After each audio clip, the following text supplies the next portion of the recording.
My name's Dave Grinnell, and I have been in the ministry since 1981, and lifelong minister. And interesting thing happened a few years ago. We were called to Raleigh to pastor a church there in 2012, and things were going really well. Life was good. The atmosphere was fantastic. The people were very supportive and loving. But through the course of those 2 years, something began to happen to me. I entered into a state of depression. And the depression was so bad and so dark that I couldn't collect my thoughts. I couldn't think, couldn't prepare a sermon. And when you're in a state of depression, you start making a lot of bad decisions. One day out of the blue, I was sitting in my office at the church and I just realized I can't do this anymore and I had to quit. I resigned on the spot and walked out of the church. Wasn't thinking clearly. And I called my wife on my way home and I said, I just resigned the church. And of course she was devastated, my family was devastated, and of course the church was devastated. But I had given up on myself, I'd given up on my call, and got a job at a bank there in Raleigh, and didn't like the job simply because that wasn't my calling. I lost all my joy, all my happiness, it was just gone. And I struggled with suicidal thoughts, severe suicidal thoughts, to the point where I had to talk to somebody professionally. And I thought, certainly a guy that's got that kind of issue does not need to be a pastor. So I gave up on being a pastor. I felt like God was done. And I began to set my mind toward being a career banker. But I felt abandoned, felt like God had just said, and rightfully so, I wasn't mad at God. I just felt like, He deserves better than this from His pastors. And so I just drifted into this existence and couldn't even pick up my Bible, because the last time I picked up my Bible, it was to prepare a sermon. So it was painful even to pick it up.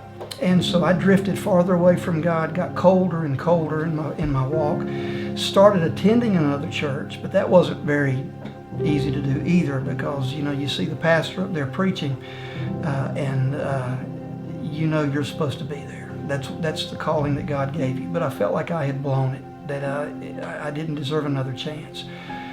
And I began to really get discouraged and frustrated and sad, and the depression continued to increase.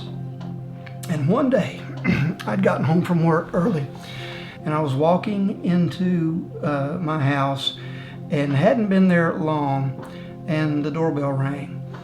And I could see outside who was there. There was like I think there were three people there. And I answered the door, and it was some folks from Beacon Baptist Church there in Raleigh.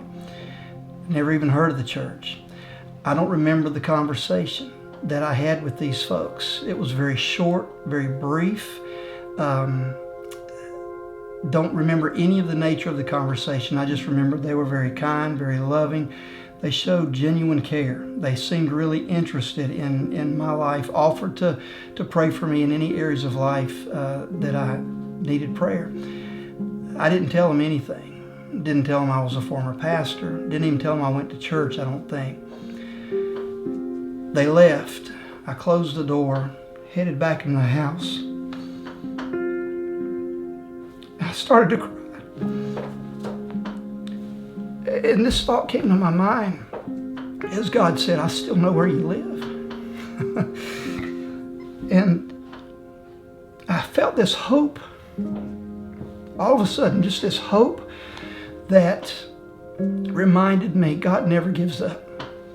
No matter how bad we stumble, no matter how bad we fall, that moment, that encounter, that brief 2 or 3 minute visit simply reminded me that God still cared enough to send somebody to the door. And right after that, just to show you how God's timing works, I started getting text messages from former church members that I'd pastored over a 25 year period.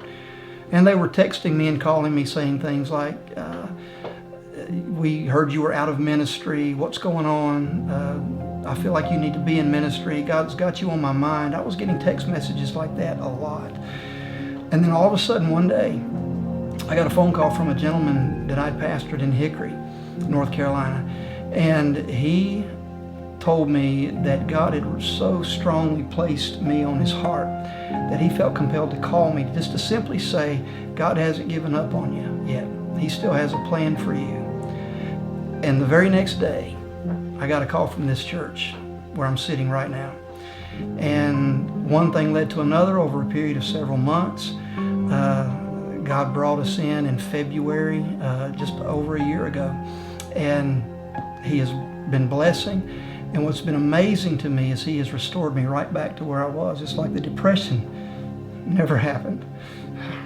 The marriage is restored. Everything is strong again.